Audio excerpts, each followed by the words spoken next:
Hi, I'm Nita, and you're ready to take your skiing to the next level. If you're intermediate to advanced, this video is correct for you. I'm going to talk about different ski styles as well as the equipment to achieve those styles in this video. This is on-piste skiing, also referred to as on-trail or groomed runs. Groomed runs turn into moguls throughout the day. As everyone skis through the same tracks, it creates these bumps called moguls. You can ski through moguls very fast as well as on-piste very fast. We have created skis to help us go very fast safely through these types of terrain. The types of skis we use for that are very thin here in the waist and have a very sharp edge to guide us through icy terrain. If you're gonna go on moguls, you want a softer set ski for that and a little bit shorter. And if you're gonna be going fast, mainly on those groomed runs, sometimes they can be icy as well. You want a stiffer ski so you can maintain stability at higher speeds. This is my personal favorite. I love to ski in the trees, also known as glade skiing. Glade skiing can be very dangerous as you're skiing moguls with trees in the center of them. Or you're skiing on powder on top of moguls, or you're just skiing on the powder. It's varied conditions. You never really know what you're gonna hit until you get out there. The skis we use for that are created for all mountain skiing. They can really be taken anywhere.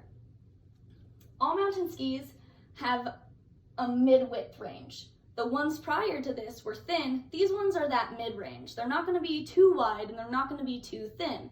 The reason for this is they need to provide float in the powder as well as be able to propel you through harder snow when you need those edges. So they're designed to be a hybrid between a fatter ski as well as a thinner ski to get you around those trees and provide a quick turn radius.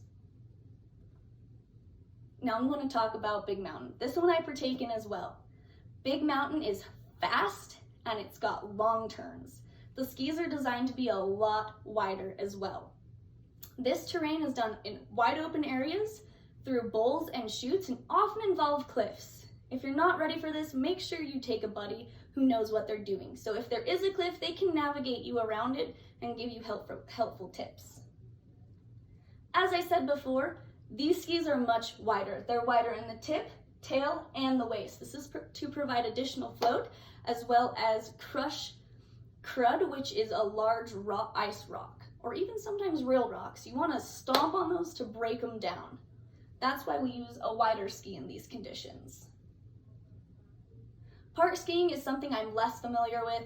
I am a little afraid of it, not gonna lie there. The reason I'm afraid of it is because you're going up on rails. If you fall on those rails, it hurts. Again, we have a very specific ski style for park skiing.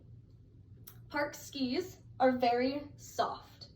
They're often sized much shorter, as well as they have no edge at all, little to no edge, because you don't really need to be carving down something.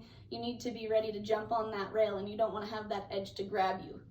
So they're honestly the most different ski in the skiing styles.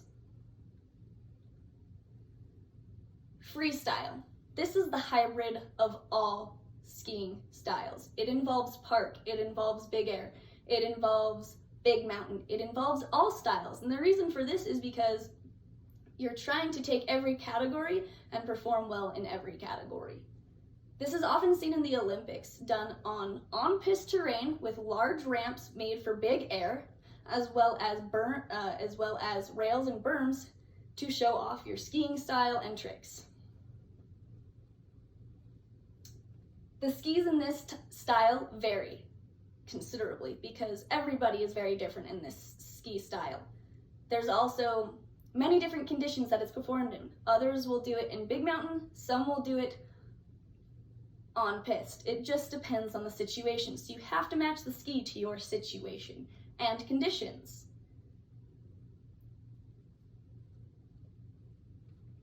I want to go over a couple of dangers with you. Avalanches. We hear about them, but they do happen in resort.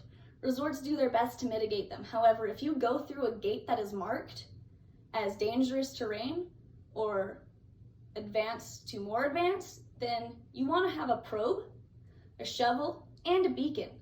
You also want to have a buddy so someone can dig you out if you get taken. There are also things called tree wells. A tree well is where snow begins to build up on top of the branches.